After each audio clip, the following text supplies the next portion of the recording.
Hello everyone, Namaste. Myself Lakshmi Annapurna. I'm a beauty cosmetologist, trichologist, and I'm an esthetician and PMU artist also. Soundarya Lahari Skin and Hair Beauty Academy, SR Nagar, Hyderabad.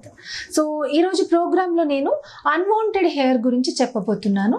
So unwanted hair అనేది ఎందుకు వస్తుంది, ఈ unwanted hair మనకి వస్తే అసలు ఈ unwanted hair అనేది పూర్తిగా పోవడానికి పరిష్కార మార్గాలు ఉన్నాయా లేవా, హోమ్ రెమెడీస్ తో అన్వాంటెడ్ హెయిర్ ఎంత వరకు మీకు తగ్గుతుంది, అలాగే దీనికి లేజర్ ట్రీట్మెంట్ పూర్తిగా వర్క్ అవుతుందా అవదా, ఈ వివరాలన్నిటి గురించి ఎక్స్ప్లెయిన్ చేయబోతున్నాను.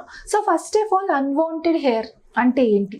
అన్వాంటెడ్ అంటే మన పేరులోనే ఉంది, మనకి వాంటెడ్ కాదు, మనకి అవసరమే లేదు, అక్కడ హెయిర్ వచ్చేసింది, దట్ ఈజ్ అన్వాంటెడ్ హెయిర్. అంటే అమ్మాయిలకైనా అబ్బాయిలకైనా హెయిర్ ఎక్కడ వాంటెడ్ అంటే తలలో కదా.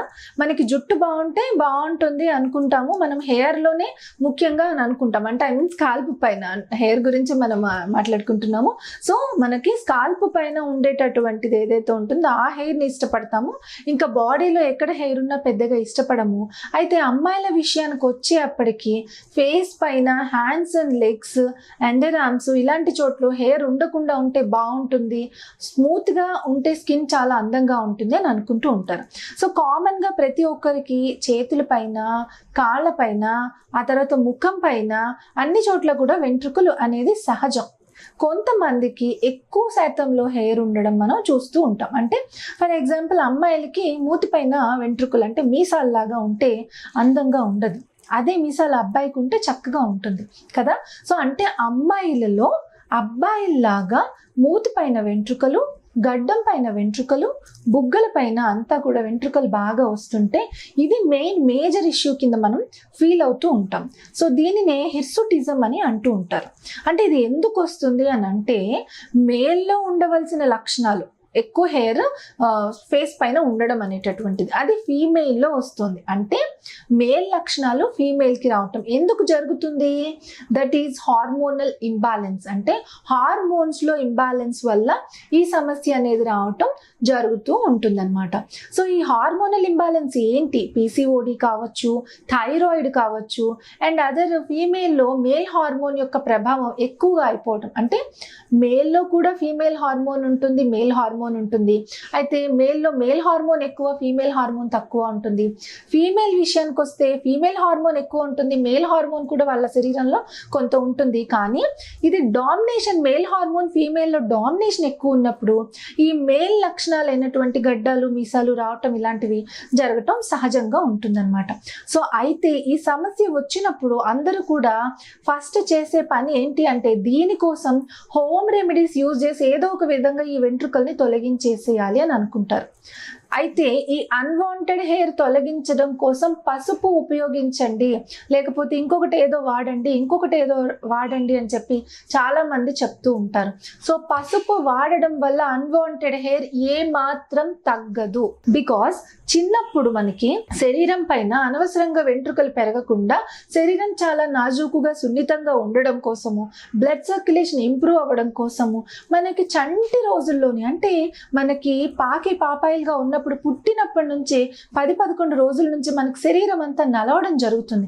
పెద్దవాళ్ళు కాళ్ళ పైన పడుకోబెట్టి నలుస్తారు. అదే ఆడపిల్లలకైతే పసుపు కొంచెం ఎక్కువగా వేసి దాంట్లో సున్నిపిండి అంతా వేసి వాళ్ళు తయారు చేస్తారు కదా, ఎర్ర కందిపప్పు, పెసరపప్పు, బియ్యము ఇలాంటివన్నీ కలిపి ఆడిచ్చి ఒక మెత్తటి సున్నిపిండి తయారు చేస్తారు. దాంట్లో పసుపు బాగా కలిపి చక్కగా నువ్వుల నూనె కలిపి శరీరం అంతా కూడా, అది కూడా పప్పు నూనె ఉపయోగిస్తారు, పెట్టి శరీరం అంతా మర్దన చేస్తారు. ముందు పప్పు నూనెతో మర్దన చేసి గోరువెచ్చని వాటర్లో ఈ పసుపు అండ్ అదేవిధంగా ఈ సున్నిపిండి కలిపి శరీరం అంతా పట్టించి అది బాగా టైట్ అయిన తర్వాత గట్టిగా రుద్ది నలుగు పెట్టడం జరుగుతుందన్నమాట. ఇలా గట్టిగా రుద్దినప్పుడు మనకి రాసినటువంటి ఆ పేస్ట్, సున్నిపిండి పేస్ట్తో పాటు శరీరం పైన ఉన్న మురికి కూడా వచ్చేస్తూ ఉంటుంది. దానితో పాటు సన్నటి నూగు లాంటి వెంట్రుకలు ఉంటే అవి ఊడిపోవడం జరుగుతూ ఉంటుంది. ఈ ప్రక్రియ మనకి పాకే వయసు నుంచి పడుకున్నప్పుడు పుట్టిన వయసు నుంచి మొదలుకొని ఆడపిల్లలకి కనీసం 14-15 సంవత్సరాలు వచ్చేదాకా కూడా రెగ్యులర్గా ప్రతి వారం ప్రతి 10 రోజులకి 15 రోజులకి అలా వీలు బట్టి చేస్తూ ఉండేవాళ్ళు పాతకాలం వాళ్ళు. అలా చేస్తూ ఉన్నప్పుడు ఆడపిల్లలకి శరీరం పైన అన్వాంటెడ్ హెయిర్ రాకుండా ఉండేది. అయితే ఒక వయసు వచ్చేసిన తర్వాత హార్మోనల్ ఇంబ్యాలెన్స్ లేకపోతే వేరే అదర్ ప్రాబ్లమ్స్ వల్ల అన్వాంటెడ్ హెయిర్ అనేది స్టార్ట్ అయిపోయింది అని అంటే దానిపైన మీరు పసుపు పెట్టినా, కారం పెట్టినా, ఉప్పు పెట్టినా ఏమీ ఉపయోగం లేదు. కాబట్టి అప్పుడు మీరు ఈ రెమెడీస్ పాటించడం వల్ల ఉపయోగం లేదు. పసుపు యాంటీ బ్యాక్టీరియల్ ప్రాపర్టీస్ ఉంటుంది, ఆరోగ్యానికి మంచిది కాబట్టి వాడతారు. అండ్ అదేవిధంగా హెయిర్ ఫాలికల్ దగ్గర గ్రోత్ లేకుండా కూడా మీకు హెల్ప్ అవ్వడం కోసం చిన్న వయసులో వెంట్రుకలు నూగులాగా ఉన్నప్పుడే పెడితే, అది పాకే రోజుల నుంచి పెడితే ఉపయోగం ఉంటుంది. అది 10-15 సంవత్సరాల దాకా కూడా దగ్గరగా రోజుల్లో అస్తమానం చేస్తూ ఉండటం వల్ల ఉపయోగం ఉంటుంది తప్ప ఒక్కసారిగా చేస్తే యూజ్ లేదు. అలాగే ఈ అన్వాంటెడ్ హెయిర్ ఏదైతే వచ్చిందో ఆ అన్వాంటెడ్ హెయిర్ని థ్రెడ్డింగ్ చేయటము, వ్యాక్సింగ్ చేయటము, ప్లక్కింగ్ చేయటము ద్వారా ఆ అన్వాంటెడ్ హెయిర్ అనేది టెంపరీగా రిమూవ్ అవుతుందే తప్ప మీకు పూర్తి పరిష్కారం అనేటటువంటిది ఉండదు. అంటే థ్రెడ్డింగ్, వ్యాక్సింగ్, ప్లక్కింగ్ తప్ప అని అంటే నేను తప్పని చెప్పను, మీకు టెంపరీ సొల్యూషన్ కోసం హెల్ప్ అవుతుంది. దాన్ని మీరు పదే థ్రెడ్ తోటి రిమూవ్ చేస్తూ ఉండడం వల్ల ఏమవుతుంది, ఆ ప్లేస్ అంతా హార్ష్గా అయిపోతూ ఉంటుంది. అలాగే వ్యాక్స్ చేసినప్పుడు మీరు వ్యాక్స్ అప్లై చేసి అంటే హ్యాండ్స్, లెగ్స్ దాని వరకు ఓకే, ఫేస్ లాంటి సున్నితమైన ప్రదేశంలో మీకు ఇబ్బందికరంగా ఉంటుంది కదా. సో వ్యాక్స్ చేసినప్పుడు వ్యాక్స్ ఊది హీట్గా పెట్టినప్పుడు మీకు దాన్ని పట్టుకొని లాగి పుల్ చేసినప్పుడు ఇక్కడ సెన్సిటివ్గా ఉండే స్కిన్ ఏదైతే ఉందో దానిపైన చిన్న పొక్కులు రావటం, ర్యాష్ రావటం లాంటి సమస్య వస్తుంది. అలాగే స్కిన్ సాగ్ అయిపోవటం అంటే సాగిపోవటం. ఇప్పుడు మన ఫేస్ పైన ఉన్నటువంటి స్కిన్ని మనం చాలా సున్నితంగా హ్యాండిల్ చేయాలి. సో ఇవి వేడి పెట్టి రాసి పూసి తీయటం వల్ల మనకు అక్కడ ఎక్స్ట్రా ప్రాబ్లం వచ్చే ఛాన్స్ ఉంటుంది. అయితే చాలా మంది రేజర్స్ యూజ్ చేస్తారు ఫేస్ పైన. ఈ రేజర్స్ యూజ్ చేయటం వల్ల ఫేస్ రఫ్ అయిపోతుందా అని అంటే పూర్తిగా అవ్వదని చెప్పాలి. నా ఉద్దేశం ప్రకారం థ్రెడ్డింగ్, వ్యాక్సింగ్, ప్లక్కింగ్ కంటే ఫేస్ రేజర్స్ అంటే అమ్మాయిలు ఉపయోగించే ఫేస్ రేజర్స్ వేరు, అబ్బాయిలు వాడేవి వేరు. అమ్మాయిలకు వాడితే ఖచ్చితంగా రఫ్ అవుతుంది. అమ్మాయిలు ఉపయోగించేవి చాలా సన్నటి కోణంలాగా ఉంటాయి. సో చక్కగా మనకి స్కిన్ రూట్ నుంచి అవి వస్తాయి. అయితే మీకు వెంటనే హెయిర్ గ్రోత్ వస్తుంది. 1 or 2 days మాత్రమే మీకు దానివల్ల కొంచెం ఫ్రెష్గా అనిపిస్తుంది. అది కూడా మీకు డీప్ లేయర్లోంచి కట్ అవ్వదు కాబట్టి రఫ్గా అనిపించడం సహజం. అంతే తప్ప స్కిన్ షేప్ అనేది పాడవదు. కానీ ఇలా ఎంతకాలం అని మనం అబ్బాయిల్లా చేసుకుంటూ కూర్చోలేం. కాబట్టి దీనికి పరిష్కార మార్గం ఏంటి అనంటే ప్రస్తుతం ఉన్నటువంటి విధానంలో లేజర్స్ అనేది ది బెస్ట్ సొల్యూషన్ కింద మనం చెప్పుకోవచ్చు. సో లేజర్ ట్రీట్మెంట్లో ఏమవుతుంది, మనము మన స్కిన్ పైన ఉన్నటువంటి హెయిర్ ఏదైతే ఉంటుందో ఆ హెయిర్ని రిమూవ్ చేసి అక్కడ మీకు జెల్స్ అప్లై చేసి మీ స్కిన్ పైన లేజర్ రేస్ని పెనట్రేట్ చేయటం జరుగుతూ ఉంటుంది. ఈ లేజర్ రేస్ని ఎప్పుడైతే మీరు పెనట్రేట్ చేస్తారో సో ఆ టైంలో మీకు స్కిన్ పైన లోపల లేజర్ రేస్ ప్రొటెక్షన్ జరిగినప్పుడు ఈ హెయిర్ రూట్ ఏదైతే ఉంటుందో, ఎక్కడి నుంచి హెయిర్ వస్తుందో ఆ రూట్ ఉంటుంది కదా, ఆ రూట్ డిస్ట్రాయ్ అయిపోతుంది. ఎప్పుడైతే రూట్ డిస్ట్రాయ్ అవుతుందో మీకు స్ట్రెంగ్త్గా హెయిర్ బయటికి రావడం జరగదు. కొన్ని అయితే పూర్తిగా హెయిర్ ఫాలికల్ దెబ్బతింటాయి కాబట్టి బయటికి రావు.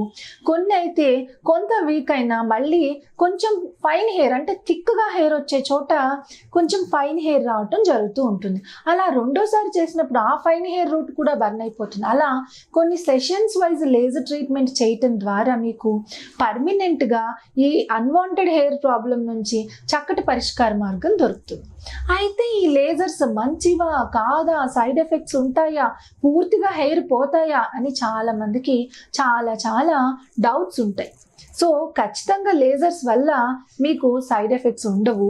అండ్ అదేవిధంగా దీనివల్ల మీకు అన్వాంటెడ్ హెయిర్ 100% మాయమైతే అయిపోదు, రిడక్షన్ అనేది జరుగుతుంది. అంటే 100 వెంట్రుకలు మొలిచే చోట 10 మాత్రమే వస్తాయి. సో అది మీకు ఇబ్బందికరం కాదు కదా.